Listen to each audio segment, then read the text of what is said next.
على سيدنا محمد. اخباركم يا حبايبي؟ معاكم منار، يا رب تكونوا بخير. النهارده عملنا صينيه فراخ مشويه في الفرن مع شويه خضار سوتيه بقى كده جمال، والفراخ جوسي ما شاء الله جميله جدا، يعني دايبه دوب. شايفين الفراخ بسم الله ما شاء الله، والتتبيله جواها واخده التتبيله ما شاء الله. هتعملوها بنفس الطريقه ما شاء الله. اهم حاجه لما تعملي اكلك، اي اكل حلويات اي حاجه اعملها بحب. حبي الحاجه وانت بتعمليها واهتمي بيها. لو عملنا ربع فرخه والله العظيم هيطلع جميل جدا. عملنا مكرونه، عملنا طحينه، عملنا سلطه، المخلل طبعا ان شاء الله هكون نزلت الفيديو تبعه ازاي نعمله في البيت. وعملنا السلطه كده يا حبايبي بكل جميع الخضار، واهم حاجه هو طبق السلطه على الاكل. ما تنسوش بقى تعملوا لايك وشير وسبسكرايب وتفعلوا زر الجرس كده عشان يوصلكم كل جديد من منار. واقول لكم يلا بينا نشوف الفيديو الجميل القمر ده اتعمل ازاي. يلا يا حبايبي شوفوا يا حبايبي، معانا بقى الفراخ فرخه الا ربع دولت. قطعناها كده مكعبات، طبعا هناخد كده كده كده وبعدين هنعمل كده مربعات زي ما قدامكم كده والشكل كده، واخدين بالكم؟ نقطعها كلها كده بالمنظر ده. هاجي بقى كده اول حاجه معانا نص كوبايه حليب، زبادي، اي حاجه. انا بعمل بحليب، ما عنديش زبادي، ما عنديش لبن رايب، شويه حليب. اي حاجه البان بتخلي الفراخ جوسي وبتستوي بسرعه، وبسم الله ما شاء الله. معلقه فلفل صغيره، معلقه ملح، معلقه شطه، كل التوابل فيها، اي توابل تتخيلوها كلها فيها. دبس رمان وصويا صوص معلقه كامله،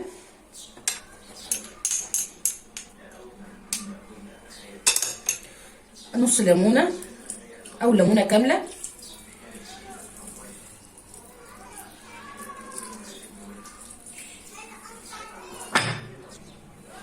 معايا بقى معلقه كاتشب، معلقه مستردة، معلقه مايونيز هنحطها هنا بقى كده. ما عندكيش عادي استكفي باللي انا حطيت توابل وفلفل، زبادي، لبن رايب، نص معلقه نص كوبايه حليب او زبادي، اللي عندك هتعملي بيه عادي مفيش اي مشكله. هقلب الخلطه الجميله ديت كده مع بعضها. بدل الكاتشب حطي معلقه صلصه، كل حاجه لها بديلها ما شاء الله. طبعا التوابل دي كل البهارات فيها، جميع البهارات، بابريكا وكركم وفلفل وشطه وكاري، فيها كل جميع البهارات، وورق لورا وورق وحبهان، ده كله مطحون. ان شاء الله هكون نزلت لكم الفيديو بتاع التوابل المشكله، بدل ما كل شويه ناخد من برطمان كل حاجه من البرطمان. لا احنا عملنا جميع التوابل عملناها برطمان واحد. ان شاء الله هيكون الفيديو نزل. وهبدا كده هنقع الفراخ كده في التتبيله الجميله ديت، تتبلها بسم الله. التتبيله بقى ديت بقى ما اقولكوش، وروزماري وشويه زعتر. طبعا لو عندك بقى الحاجات دي حطي. نتبل بقى كده التتبيله، نغلفها كده بالتتبيله علشان التتبيله، انا فتحتها كده ليه؟ علشان التتبيله تدخل جواها، عشان تبقى كلها متبله. جبت شويه روزماري وشويه زعتر كمان حطيتهم اهوت. نبدا كده ندخلهم في التتبيله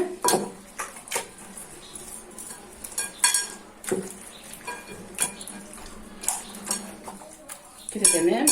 هنسيبهم بقى على جنب. طبعا هنعمل جنبهم مكرونه وشويه طحينه كده، نسيبهم بقى على جنب بقى يتبلوا بقى قيمه ساعه كده. وبعد كده هنرجع لكم بشويه خضار، حاجات بسيطه من الخضار. بصل هنفرده تحت في الصينيه علشان ياخد من التتبيله طبعا. وهرجع لكم تاني حبايبي.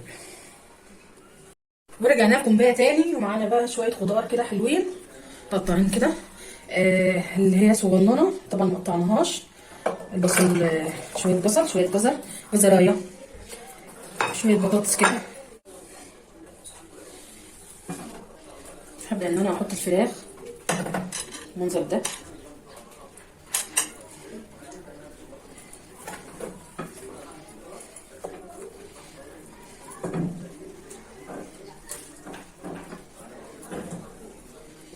وهبدا بقى الصوص الجميل ده، الخلطه الجميله ديت، هبدا ان انا انزلها بقى على الايه، على الفراخ.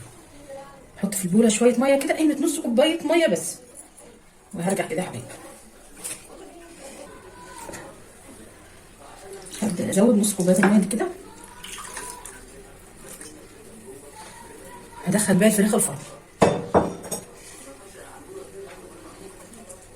احنا مش هنحط زيت دلوقتي خالص، لان طبعا الفراخ فيها دهون فيها شوف. لو نزلت دهون كتيره مش هحط زيت خالص. لو ما لقيتش فيها دهون بسيطه هبدا ان انا احط معلقتين زيت على الوش كده بالفرشه، ياخدوا لون كده حلو كده وجميل في الفرن. شايفين منظرها؟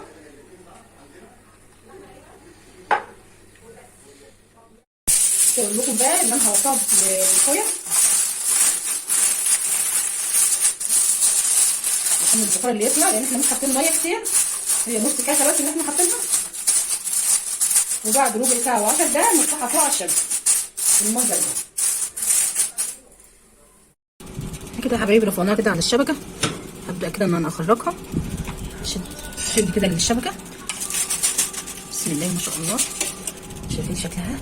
بس مش عايزه اقرب، بس التليفون عند حراره طبعا انا الفراخ كنت قلباها على الجنب ده، عشان طبعا انتوا عارفين الجنب اللي على الصدر فوق بيكون تقيل شويه، فهبدا ان انا اشيلها كده بالراحه. ما شاء الله ما تكتروش معاها، عشان هي لسه برده الخضار ده بيجيب سوائل كتيره، فناخد بالنا. يا دوبك كده نص كوبايه ماء وربع كوبايه كمان. اغطيها برده كمان بالفويل وهسيبها بقى لحد بقى ما تكمل سوا وتحمر، وبعد كده هنخرجها في الاخر بقى هوريها لكم. شايفين يا حبايبي الميه بتاعت المكرونه طبعا غلت، هنحط لها معلقه ملح.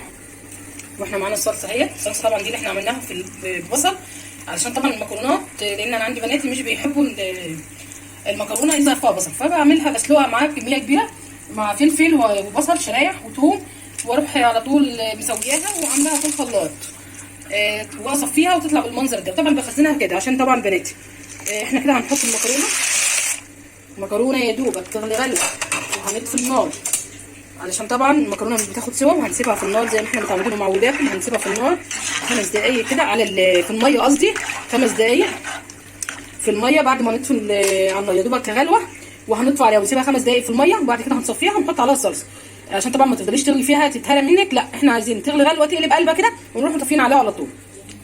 طبعا الصلصه ديت عليها فلفل اسود وعليها البهارات المشكله طبعا اللي احنا عاملينها، وشويه زيت وشويه ملح، لان انا بخزنها بدون ملح وبدون زيت، فلازم احط لها بقى وانا بسويها كده علشان طبعا احطها المكرونه او اي حاجه لازم احط لها بقى معلقتين زيت كده، واحط التوابل بتاعتها كلها، لان احنا زي ما اتفقنا ان التوابل الطماطم اللي هنخزنها في الفريزر بتقعد عندنا بالسنه، مش هنحط لها توابل خالص لانها بتفقد ريحتها في الفريزر، فهنحطها اول باول تبقى ريحتها لسه جميله كده وفريش. ناخد بالنا من الحاجات الصغيره دي كده يا حبايبي. هي غلت، انا هطفي النار عليها وهقلبها بقى كل دقيقه بقى في ال5 دقايق اللي احنا هنسيبها هنقلبها، او 4 دقايق 3 دقايق. طبعا انت حاسه ان هي خلاص مستويه سوا نص سوا، عشان طبعا عارفين ان هي لسه هتحط عليها صلصه وهترجع تاني على النار برده 5 دقايق بعد الصلصه. ادي المكرونه بسم الله ما شاء الله. عايزه اقول لكم منظر الفراخ بسم الله ما شاء الله لا حول ولا قوه الا بالله. شايفين منظرها جميل جدا. انا كده طفيت اصلا من فوق تلاقيها كده فرشه بالصلصه. شايفين؟ لو عايزه اقول لكم بس الدهن بتاع الفراخ في الصينيه تحت اهوت، يعني ما احتاجتش اصلا زيت. وكده بسم الله ما شاء الله لا حول ولا قوه الا بالله. نرجع بقى للمكرونه. انا كده صفيت المكرونه خلاص ما فيهاش اي ميه. هبدا ان انا احط الصلصه وهقلب المكرونه تبعها. انا كده بقى قلبتها سيبها 5 دقايق على النار. انا عندي بناتي مش بيحبوا الصلصه كتير على المكرونه، لو حطيت صلصه كتير مش بياكلوها بيسيبوها، فهم بيحبوها الصلصه فيها فتحه كده، بس هي صلصتها جميله كده. هرجع لكم بقى في الاخر واحنا محضرين الاكل. كده يا حبايبي خلصنا الاكل زي ما قلت لكم. بسم الله ما شاء الله. المكرونه جميله جدا ما شاء الله، مفرفره وجميله ما شاء الله، يعني واحده فراخ واحده ما شاء الله. وطبعا مخلل احنا عاملينه بيتي، مخلل بيتي جزر وفي خيار، بس الخيار لسه شويه عشان لسه عاملينه جديد، وقرنبيط ولفت. وادي السلطه زي ما قدامكم، وطحينه. عملنا طحينه طبعا لان الفراخ دي مشويه طبعا. عملنا طحينه طبعا، طحينه كده اللي هياكل بعيش واللي هياكل مكرونه واللي هياكل من ده ومن ده عادي. ادي صينيه قلي بالفراخ. شايفين جماله ما شاء الله جميل جدا. شايفين الدهون اللي نزلتها، الدهون اللي نزلت الفراخ. عشان كده بقول لكم ما تحطوش زيت، وفروا في الزيت لما تعملوا فراخ في صينيه او كده، او هتحمروها في الفرن كده احسن. هتاخدوا الدهون اللي على الشوربه كمان حمري بيها وانت بتحمري في الفرن. وافضل حاجه انك تحمري الفراخ في الفرن بعد ما تسويها في الشوربه. هتاخدي الدهون اللي على الشوربه بحيث ان انت تخففي الدهون اللي على الشوربه، وتدهني بيها مع معلقه صلصه الفراخ اللي انت هتحمريها وتدخليها تحت الشوايه. احنا متحمراها بالزيت وبعدين تدلقوا الزيت عشان ما ينفعش تحمري في حاجه ثانيه. لا احنا نوفر في بيتنا بقى فراخنا نحمرها تحت الشوايه. وزي ما قدام كده الاكل، خلصنا الاكل يا حبايبي. يا رب يكون الفيديو عجبكم، يا رب اكون بفيدكم. ما تنسوش بقى تعملوا لايك وشير وسبسكرايب وتفعلوا زر الجرس عشان يوصلكم كل جديد من منار. والسلام عليكم ورحمه الله وبركاته.